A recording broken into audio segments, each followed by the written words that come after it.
ఈరోజు 300 డే మనది. Day 300 day. కన్సిస్టెన్సీగా 300 days నుంచి అయితే ట్రేడింగ్ చేస్తున్నా. ఇప్పుడు ఇది నా డేటా అనమాట. ఆల్రెడీ 1 నుంచి 100 డేస్, 101 నుంచి 200 డేస్ వీడియోస్ అయితే మీకు చేశాను.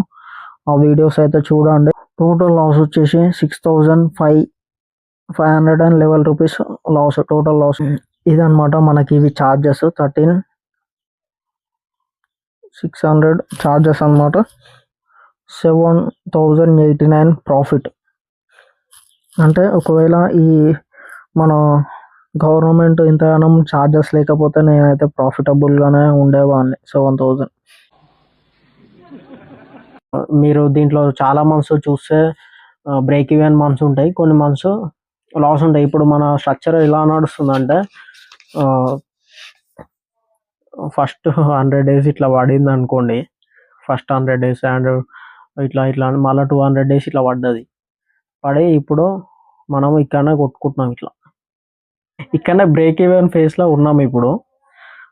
అంటే ఈ బ్రేక్ ఈవెన్ ఎట్లా నడుస్తుందంటే స్మాల్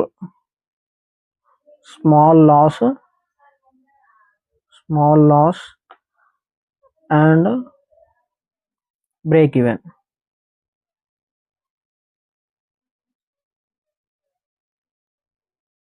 అంటే ఈ ఫేస్లో రన్ అవుతున్నాం ఇప్పుడు మనం. Small loss and break even. And ఇప్పుడు ఈ small loss and break even నుంచి ఈ ఒక బ్రేక్అవుట్ అయితే అయ్యే మిస్టేక్ నేనైతే అబ్జర్వ్ చేసిన. మీకు చెప్పాను కదా, ఇప్పుడు ఆ బ్రేక్అవుట్ అయ్యే మిస్టేక్ నేను అబ్జర్వ్ చేసిన. ఈ ర్యాండమ్ ట్రేడ్స్ అవాయిడ్ చేయాలి, మెయిన్ థింగ్. పాస్ట్ 1 నుంచి 100 days big losses mistake observe చేశాను. అండ్ ఇది రూల్స్ ఫాలో కావాలి. అండ్ దీంట్లో ఇట్లా కొంచెం మిస్టేక్స్ అయితే అబ్జర్వ్ చేసాం. ఇప్పుడు దీంట్లో ఇట్లా ఆ మిస్టేక్స్ అన్నీ, ఆ 2 మిస్టేక్స్ దీంట్లో అవాయిడ్ చేస్తేనే మనం ఇంతవరకు వచ్చినాము. ఇప్పుడు ఇంతవరకు వచ్చినాం కదా, దీంట్లో ఇట్లా ఈ మిస్టేక్ అవాయిడ్ చేస్తే మనము ముందుకైతే వెళ్తాము. ఇది మనకి 200 డేస్ నుంచి 300 డేస్ జర్నీ అయితే